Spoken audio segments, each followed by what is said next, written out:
Salut, je suis Maude et tu écoutes l'épisode 7 du podcast S'élever en même temps que son enfant. Dans cet épisode, nous allons parler des situations où tu as le sentiment que ton enfant est ingrat face à certains sacrifices que tu fais pour lui faire plaisir. Nous allons voir ensemble comment sortir de ce cercle vicieux.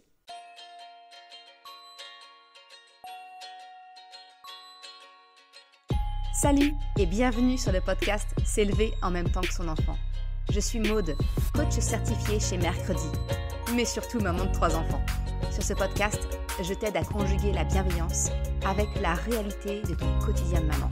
Utiliser ton choix d'une parentalité bienveillante comme un accélérateur de ton propre développement personnel. T'aider à changer de regard sur les situations que tu vis avec ton enfant pour t'en servir, pour grandir et apprendre sur toi. Aujourd'hui, nous allons parler du sentiment de sacrifice que nous ressentons quelquefois en tant que maman vis-à-vis de nos enfants. Et surtout, de l'impression que nos enfants sont ingrats et ne réalisent pas tout ce que nous faisons pour eux. Je t'accompagne vers une prise de conscience pour sortir de ce cercle vicieux. Mais avant de débuter, si tu souhaites m'aider à faire connaître le podcast et mes contenus, je t'invite à me laisser un commentaire ou une note. 5 étoiles, ce serait le top, sur la plateforme de ton choix ou directement sur Apple Podcast. Aujourd'hui, je souhaite te parler de ces moments de vie où tu te plies en 4 pour ton enfant. Et lui ne semble pas mesurer les efforts que tu fais, les sacrifices. Tu fais pourtant tout pour lui. Tu veux le meilleur pour lui et tu fais tout pour le lui donner. Mais voilà, ton enfant ne semble jamais content. Cela ne semble jamais assez pour le satisfaire. Alors que pourtant, tu as pris sur toi, tu as pris du temps, tu as renié tes propres besoins et envies pour lui faire plaisir. Aujourd'hui, je veux te partager une prise de conscience assez récente que j'ai eue et qui te permettra d'amorcer une sortie de ce cercle vicieux qu'est le sentiment de sacrifice, l'impression d'ingratitude de ton enfant. Et comme souvent, cela passera, je l'espère, par une prise de conscience chez toi aussi. Tu es prête ? Tout d'abord, je voudrais te demander de réfléchir aux points communs entre les 4 situations que je vais te décrire. Alors je te plante le décor. Une énième crise éclate entre toi et ton enfant, car celui-ci ne semble pas content malgré tes efforts. Tu as le sentiment qu'il est ingrat et qu'il ne se rend pas compte de tout ce que tu fais pour lui dans les différents scénarios que je vais t'exposer. Scénario numéro 1. Vous passez des vacances dans une villa paradisiaque avec piscine privée. Tu as beaucoup économisé, tu as mis du temps à trouver cette location qui correspond vraiment aux critères des vacances de rêve. Scénario numéro 2. Un super goûter d'anniversaire à thème. Tu as minutieusement préparé la décoration. Tout est pensé pour correspondre au thème de la fête et mettre des paillettes dans les yeux de ton enfant. Tu as même veillé tard pour que tout soit parfait le jour J. Scénario numéro 3. Des bons petits plats faits maison, cuisinés avec le cœur et des produits frais. Tu cours le midi sur ta pause déjeuner pour faire les courses et avoir les produits frais nécessaires. Le soir, au lieu de te poser et de souffler, tu enchaînes directement avec la préparation du repas pour que ton enfant ait un repas équilibré et sain pour sa santé. 4e situation, des mercredis après-midi passés avec ton enfant. Tu poses régulièrement une RTT ou peut-être choisis de réduire ton temps de travail pour un temps partiel afin d'être présente auprès de ton enfant les mercredis. À ton avis, quel est le point commun entre ces 4 situations où ton enfant peut ne pas mesurer les efforts et les sacrifices que tu fais pour lui faire plaisir ? Parce que le point commun, c'est justement la raison pour laquelle ces crises d'ingratitude, dirons-nous, surgissent. Et c'est l'erreur que font beaucoup de mamans, et moi la première, et qui génère un quiproquo avec ton enfant. Toutes les situations que je t'ai décrites répondent en fait à ton besoin, et non pas à celui de ton enfant. Alors là, tu dois te dire, mais pas du tout. Si j'économise pour faire passer des super vacances, c'est bien pour lui faire plaisir. Si je me donne du mal pour faire une superbe fête d'anniversaire, c'est bien pour mon enfant. Moi, je m'en moque qu'il y ait des ballons Reine des Neiges dans mon salon. Si je cuisine, c'est pour sa santé, qu'il puisse bénéficier d'une alimentation variée, pleine de vitamines et minéraux, pour qu'il grandisse en pleine santé. Et si je prends mon mercredi, c'est pour passer du temps avec lui. Si c'était pour moi, j'irais prendre un café chez ma copine, ou bien me réserver une séance de massage, ou aller au spa. C'est bien pour mon enfant que je fais tout cela. Et lui, il ne le réalise même pas. Je demande pas un merci, mais au moins qu'il fasse pas la tête ainsi. Alors je suis peut-être un peu violente là, et la prise de conscience n'est peut-être pas encore très claire, alors je vais détailler un peu. On va creuser ensemble ce qui se cache inconsciemment derrière ces souhaits conscients. Je vais décortiquer les exemples un à un. Reprenons l'exemple des vacances de rêve. Tu as choisi une jolie maison avec piscine, car cela va vous changer votre 4 pièces. Et la piscine. Qui ne rêve pas d'avoir une piscine privée pour pouvoir en profiter quand bon lui semble ? Envie de piquer une petite tête dès le réveil ? Hop, c'est possible. Après le petit déjeuner pris sur la terrasse ? Hop, c'est possible. Pas besoin de se préparer, de préparer ses affaires.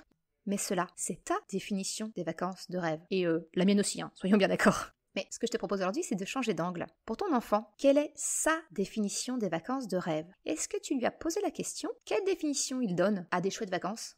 Alors, si je prends cet exemple, c'est parce que c'est justement un piège dans lequel je suis tout récemment tombée. Je suis en train de programmer mes vacances de cet été. Et pourtant, cette prise de conscience, aussi récente soit-elle, elle date quand même d'un an ou deux. Mais c'est un ancrage tellement profond en fait, qu'il se déconstruit avec le temps et en restant ouverte aux remises en question.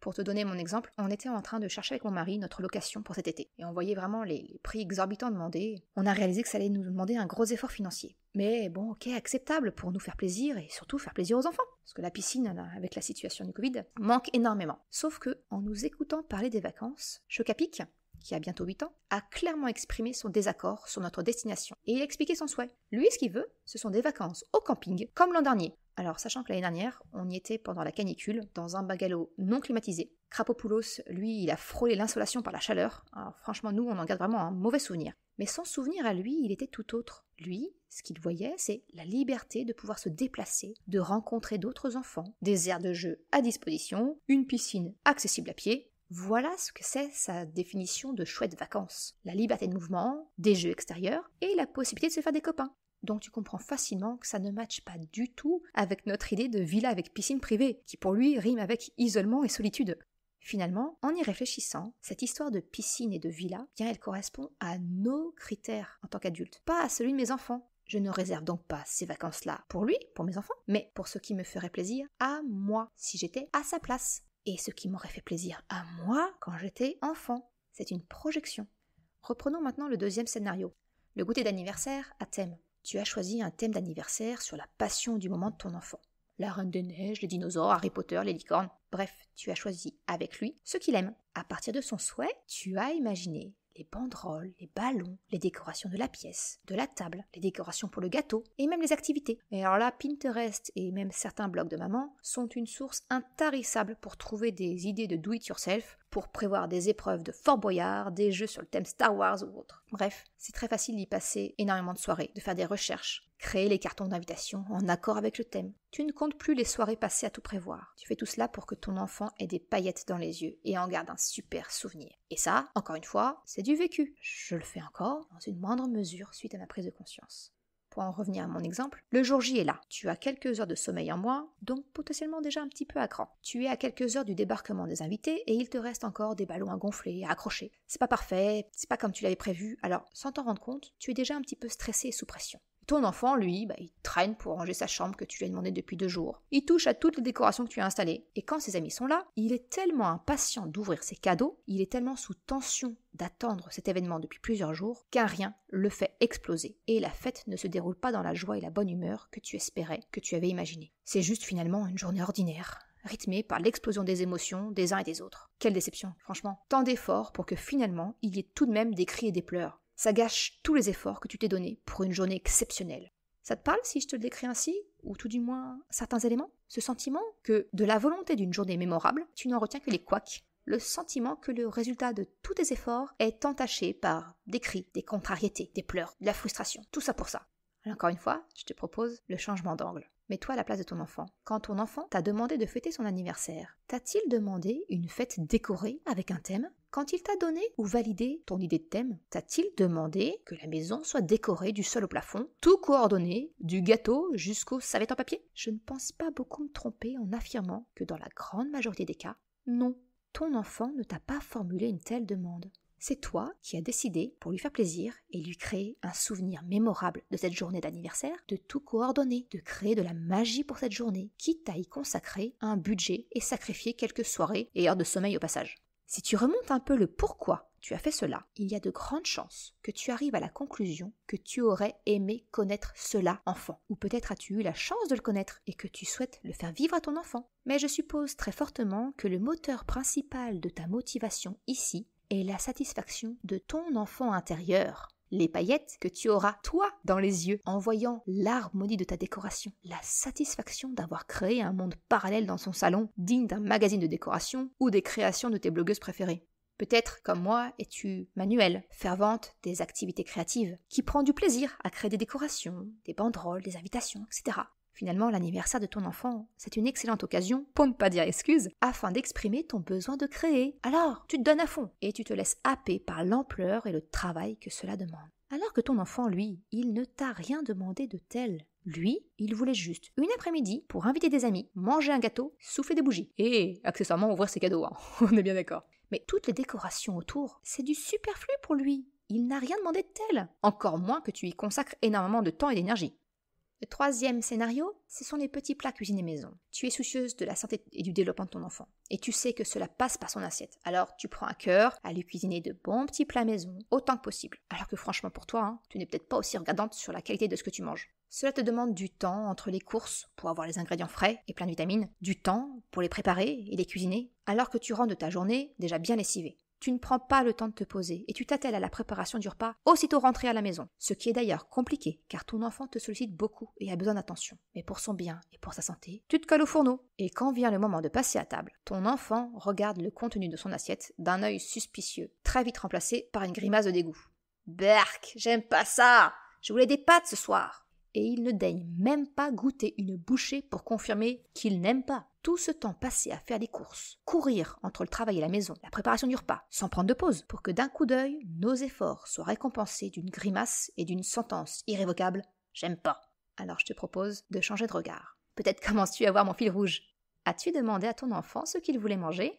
Est-ce qu'il t'a expressément demandé que tu passes autant de temps et d'énergie pour préparer le repas? Alors là, tu vas me répondre, mais si je lui demande et je l'écoute, on mange alternativement du riz, des pâtes ou des pommes de terre.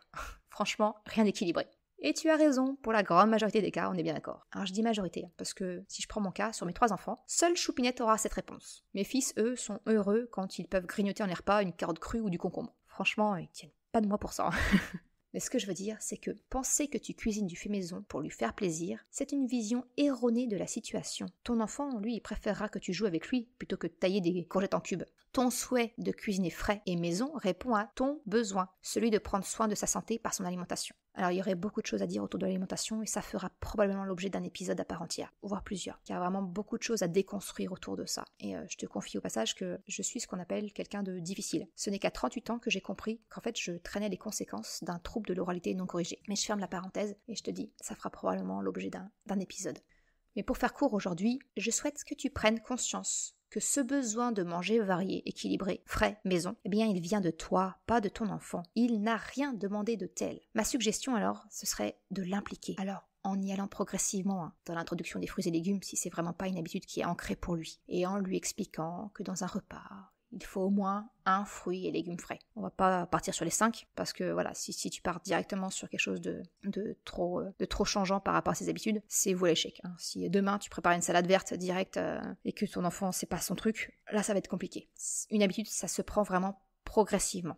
Donc tu peux lui demander de faire le menu avec toi des jours à venir ou de la semaine. Quels légumes déteste-t-il le moins que tu pourrais intégrer au prochain repas? Ou s'il n'aime vraiment pas ça, mais avec quel aliment copain qu'il apprécie particulièrement, tu pourrais l'associer pour que cela passe un peu plus facilement. C'est vraiment d'y aller progressivement. Mon conseil, c'est de l'inclure, de l'impliquer dans les repas. Imaginez le menu et pourquoi pas la réalisation. Krapopoulos, qui a 2 ans et demi là, au moment où j'enregistre cet épisode, eh bien le soir, il est très crampon. Il a besoin de sa dose de papa-maman quand il nous retrouve le soir. Et on peut littéralement pas faire un pas sans avoir une demande de câlin, une demande de prise dans les bras. Le meilleur moyen, c'est donc de l'inclure dans la préparation du repas. On a une petite tour Montessori, un petit escabeau sécurisé sur lequel il place devant la plaque de cuisson, et puis voilà, il touille la casserole, il place les ingrédients dedans. Au passage, il mange des petits morceaux. Quelquefois, il n'y a plus assez à manger pour le soir. Mais voilà, la cuisine maintenant chez nous, elle se fait vraiment très souvent avec les enfants. De l'imagination du menu à la réalisation, pour que le repas reflète les besoins de chacun, les miens, mais également ceux de mes enfants. Toujours cette histoire de compromis, tu vois. Et j'en viens au détail du 4e scénario, sur les mercredis que tu passes avec ton enfant peut-être. Tu comptes et recomptes peut-être tes jours de congé, tes heures supplémentaires ou tes RTT, si tu as la chance d'en avoir, afin de les dispatcher le plus équitablement possible dans l'année pour pouvoir passer du temps en famille, du temps avec ton enfant. Et si tu peux, essayer de caser un mercredi par-ci, un mercredi par-là, pour avoir un moment avec ton enfant, casser son rythme infernal d'école-garderie. Peut-être as-tu même fait le choix de travailler à temps partiel pour avoir plus de temps libre avec ton enfant. Ou carrément comme moi, fait le choix de quitter le salariat et de devenir entrepreneur pour espérer viser un équilibre pro-perso qui soit en faveur de ton enfant et de la famille. Ton idée, c'est vraiment de te rendre disponible pour lui. Tu jongles avec ton agenda pour trouver régulièrement des créneaux ou finir plus tôt pour récupérer ton enfant à l'heure des parents de temps en temps. Et tu ne prends jamais, ou rarement, ces moments ou ces demi-journées rien que pour toi, car tu culpabilises en te disant que c'est un moment où tu pourrais être avec lui. Sauf que lorsque tu passes ce moment avec lui, eh bien les activités que tu proposes ne l'intéressent pas, ton enfant râle, il n'est pas motivé pour aller se promener, et finalement, ce moment que tu imaginais passer avec lui comme dans une bulle, un moment en famille, c'est finalement rien d'autre qu'une journée ordinaire où s'enchaînent les disputes, où tu répètes 15 fois les mêmes choses, et accompagné de sa dose de mauvaise humeur. Finalement, dans ces conditions, tu penses intérieurement, autant aller travailler, car tu n'as pas le plaisir attendu avec ton enfant quand tu prends sur tes congés, ou sur ton salaire pour passer ces moments avec lui. Eh bien, si on change d'angle, ton enfant a-t-il expressément demandé que tu réduises ton temps de travail pour être présente le mercredi avec lui ? A-t-il clairement mentionné le fait qu'il voulait passer les mercredis avec toi ? Est-ce qu'il t'a dit ce qu'il aimerait faire avec toi de ces moments-là ? Je te pose ces questions parce que je me les suis posées quand Choc-à-Pic m'a envoyé un uppercut en m'annonçant que ça l'embêtait de ne pas aller à la garderie le mercredi matin. Alors sur le coup, je t'avoue, je l'ai pris comme un violent désaveu.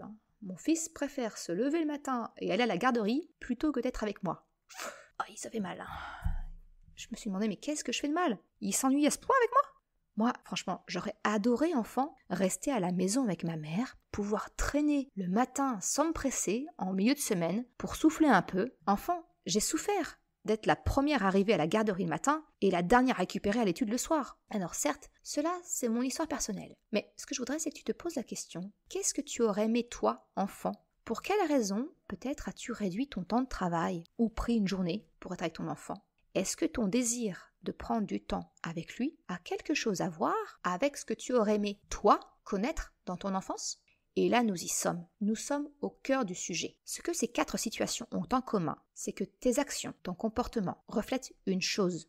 Tu veux être, pour ton enfant, la maman que tu aurais aimé avoir.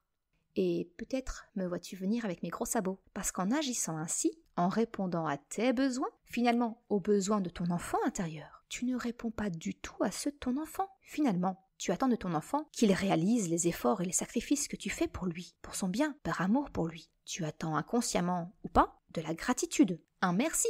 Sauf que, comme tu ne réponds pas aux besoins exprimés par ton enfant, il n'a aucune raison valable de t'exprimer de la gratitude et de te remercier. C'est même tout le contraire finalement, parce que finalement tu n'es pas dans l'écoute de ses besoins. Pourquoi ton enfant te ferait-il preuve de gratitude ? Tu n'écoutes pas ses besoins à lui. Au contraire, ton inattention, dirons-nous, à ses besoins génère de la frustration, de la non-motivation, de l'opposition, peut-être même de la colère, et que toi tu peux interpréter comme de l'ingratitude de sa part. Il y a confusion entre tes propres besoins, ceux de ton enfant intérieur, avec ceux de ton enfant. En fait, comme beaucoup d'entre nous, nous déguisons nos besoins sous le masque, l'identité de notre enfant. Nous projetons nos désirs. La solution pour briser ce cercle vicieux, tu la vois peut-être se dessiner. La solution réside, une fois la prise de conscience faite, en le fait de comprendre que ton enfant n'est pas toi. Tes désirs, tes besoins, tes envies, celles de ton enfant intérieur, sont différents de ceux de ton enfant. La première étape est donc la prise de conscience de ta projection. Quand tu as le sentiment que la réaction de ton enfant n'est pas celle que tu attends, quand tu as l'impression qu'il ne réalise pas les sacrifices que tu fais, peut-être même que tu le trouves ingrat, eh bien pose-toi la question. Pour qu'est-ce que je le fais vraiment ? Est-ce une demande clairement formulée par mon enfant ou s'agit-il d'une projection de mes envies, de ce que j'aurais aimé pour moi à sa place quand j'étais enfant ? Si tu constates qu'effectivement cette envie, ce besoin ne provient pas de ton enfant, mais finalement d'une part de toi, eh bien accepte le fait que ton enfant ne te doit rien et que son mécontentement, sa réaction qui te blesse, est en fait la simple manifestation que son besoin à lui n'a pas été entendu. C'est d'une certaine façon le décharger de la responsabilité émotionnelle que tu faisais peser sur lui en le rendant responsable de ta déception lorsqu'il n'avait pas la réaction que tu attendais après tes efforts et sacrifices. Si ce que tu as fait satisfait ton enfant intérieur, eh bien réponds à ton besoin toi-même. Nourris-toi toi-même de la gratitude pour ce que tu as fait pour toi. Pour être plus clair, si tu es fier de la décoration réalisée pour l'anniversaire de ton enfant par exemple, eh bien prends le temps d'éprouver cette satisfaction du résultat en toi. Pas la réaction de ton enfant, non, la tienne, car dans cet exemple, c'est pour toi et ton enfant intérieur que tu l'as réalisé. Alors savoure la satisfaction de ce que tu as fait. Éprouve et ressens la gratitude envers toi-même. Le merci, il doit venir de toi et non pas de ton enfant.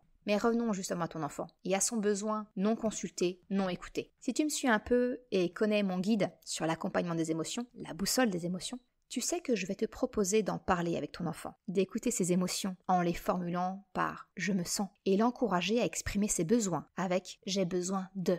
Il s'agit donc de rétablir la communication entre vous. Trouver ce fameux compromis dont je te parle dans l'épisode 2 pour créer une relation de coopération. Demande à ton enfant ce qu'il aimerait. Inclus-le dans les discussions et laisse-le libre de soumettre ses idées. Par exemple, sur ses critères pour les vacances, ses envies pour les menus, etc. L'idée, c'est d'inclure ton enfant dans les prises de décision et d'arrêter les suppositions de ce que tu penses qu'il désire, de ce que tu penses être le mieux pour lui et tes projections. Cela ne signifie pas qu'il décide et que tu suivras aveuglément son avis et ses besoins. Ça ne fait pas de lui un enfant roi. Tout est toujours une question de trouver un compromis acceptable pour toutes les parties, comme je te le répète souvent. J'y crois beaucoup. Ton enfant, se sentant impliqué, considéré, écouté, eh bien il sera naturellement beaucoup plus coopératif. Et donc, il y a plus de chances qu'il soit satisfait et heureux du résultat. Et là, on sort de l'ingratitude. En procédant ainsi, tu as de grandes chances de sortir du cercle vicieux du sentiment de sacrifice et de l'impression d'ingratitude de ton enfant. Pour au contraire, entrer dans ce fameux cercle vertueux de la relation de coopération. Les étapes sont donc la prise de conscience, en te demandant s'il s'agit d'une demande explicite de ton enfant ou s'il ne s'agit pas d'un désir ou une envie de ton enfant intérieur que tu projettes. Cette remise en question te permettra alors d'entrer en communication avec ton enfant pour trouver un compromis qui satisfait tout le monde, parents et enfants. Merci d'avoir écouté cet épisode jusqu'à la fin. Tu trouveras une retranscription sur le site mercredi.com. Si tu as aimé cet épisode, s'il t'a été utile, je t'invite à le partager, à en parler autour de toi. Ou si le cœur t'en dit, de me laisser une note 5 étoiles sur Apple Podcast. Cela me permet de faire connaître le podcast et m'encourage à progresser. Un grand merci à celles et ceux qui prendront le temps de le faire. Je te souhaite une excellente journée, après-midi, soirée, quel que soit le moment où tu écoutes. Et je te dis à très vite dans un nouvel épisode. Ciao!